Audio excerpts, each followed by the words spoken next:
health literacy is very important in nursing practice and education because nurses will be the ones who come more often in contact with people in the community and and that training will help them to actually be able to enhance the literacy of the patients in issues around their health.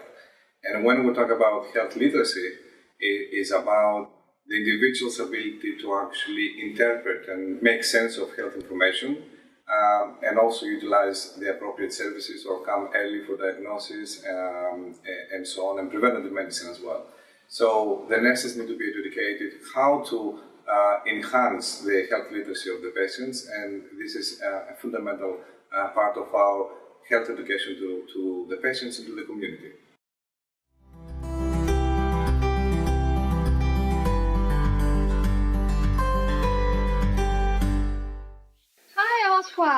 Hi, Shirley. What are you doing here? Oh, I'm just having some fresh air and reading through my transcript. Oh, I heard you just finished your data collection in Ghana. Yeah. I know your study is about health literacy, and I'm interested in that topic. So I'm wondering, how did you learn about health literacy? Actually, I started my health literacy journey in PolyU. When I first got here, I don't even know what health literacy meant. But I think I started learning about it through research student seminars and workshops. Oh, they are useful. Yes, I think the first time was through my chief supervisor's presentation on health literacy. Oh. So I was really curious. And to back it up, when I started researching through, my interest was to know about knowledge on dementia. So the word dementia health literacy keeps coming up. So through consultation with my supervisor and reading through the literatures, I got so much interested in health literacy. And that actually led to my research topic, which was about exploring nurses' understanding and practices about health literacy in their clinical settings. Wow, that's interesting. Yeah. So what are the impact of health literacy research on your future study and career? Actually, it has really enlightened me on how best to improve patient health, because actually our all goal is actually to improve the overall health of patient, and health literacy is the best approach to this. Yes, you're right. And learning about health literacy has really changed my perspective on what entails in effectiveness patient communication.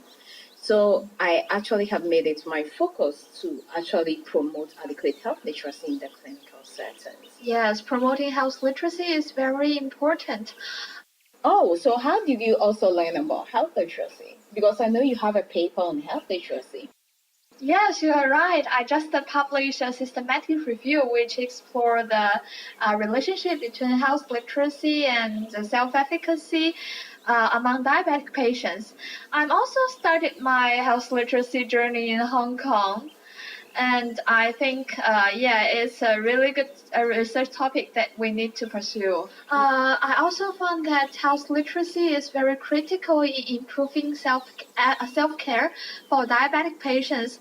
I hope our findings could contribute to promote health literacy knowledge and practice in Hong Kong in the future. Yeah, I think it's really interesting because my journey through researching about health literacy has really enlightened me and actually significantly impact my career goals. And now I feel like I'm more of a health literacy researcher. Right? And I feel grateful I actually that's came great. to PolyU because it helped me to learn more about health literacy. Yeah, that's so great. And we should collaborate more and do a lot of research. Yes, I think that would you're be right. really good. Yeah.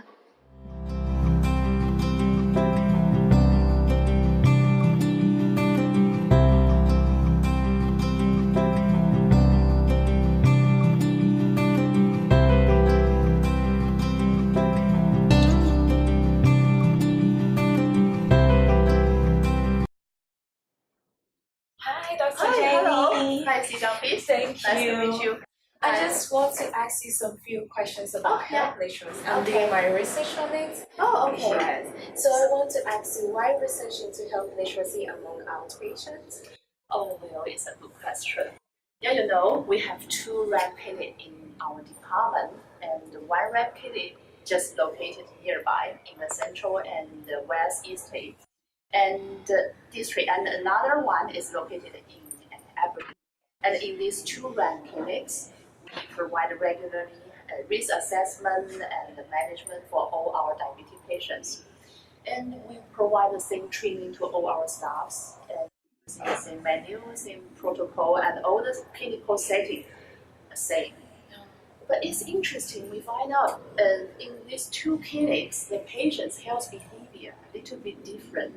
In one clinic, the patients are more reluctant to be referred to the health education program, and be referred to the patient empowerment program, to be referred to the allied health service, such things. And the deferral rate is a little bit higher.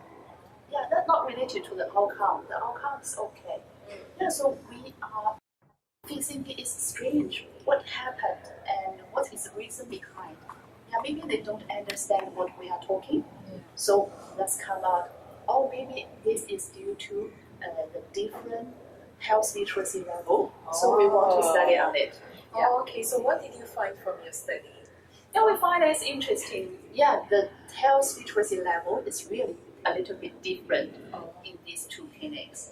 One have a higher level, and another the level is a little bit lower. Yes, and the clinical outcome the same.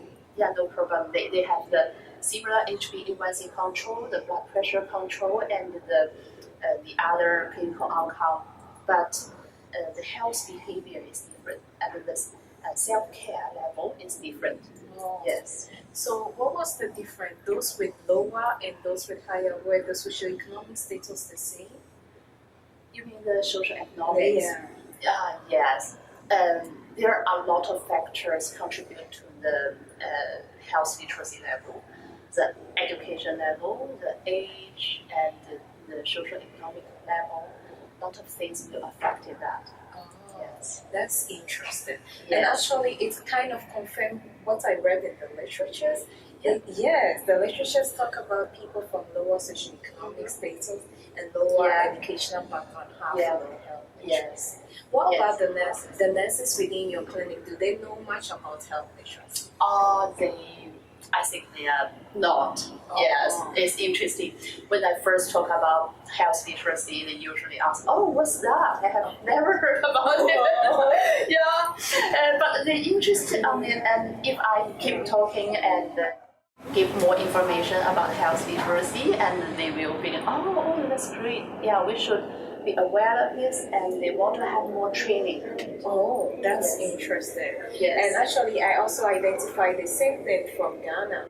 I read the nurses in Ghana also have low health literacy, and they are not even familiar with the word health literacy. Okay. So it means even within two different countries, the literacy rate is still very low. Yes. That's really interesting. Thank Yes, you so much we should for do that. more about it. Yeah, I think we need to do more about it.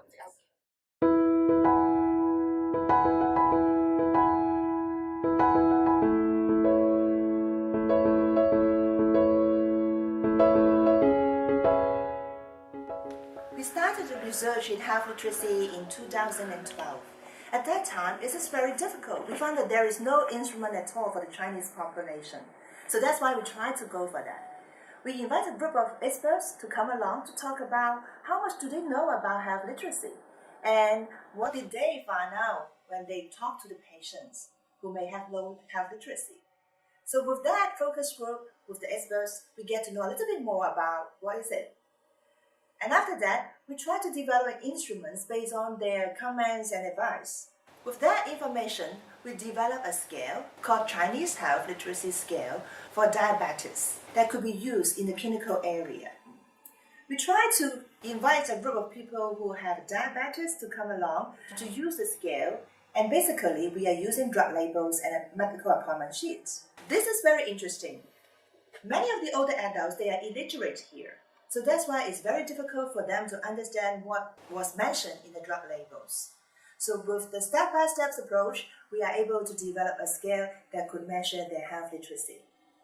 After developing as instruments for measuring health literacy, we try to develop certain interventions so as to build up individuals' capacity in understanding the health information. We train up a group of students who go to the older adults' home and talk about their drug labels and appointment sheets. And finally, we use comic books to help them to understand the information given. That comic book was actually developed by a pharmacy student and his friend who is very artistic, We like these comic books because the words are simple enough for the older adults to understand. And the most important is that the older adults actually like this kind of comic books to be with them so that they can understand what are the information given on the drug labels. This video is now going to the end, but I would like to say a few words about this video. This video captures most of the work that we have carried out in Hong Kong. That includes some of the research and some of the practices that we have. Health literacy is a big issue in public health. This is not limited to a particular group of population or a particular discipline. So with all the efforts made from nurses, doctors, pharmacies, social workers, we try to make health literacy to be something that is very closely related to our life. Let's do more work in health literacy.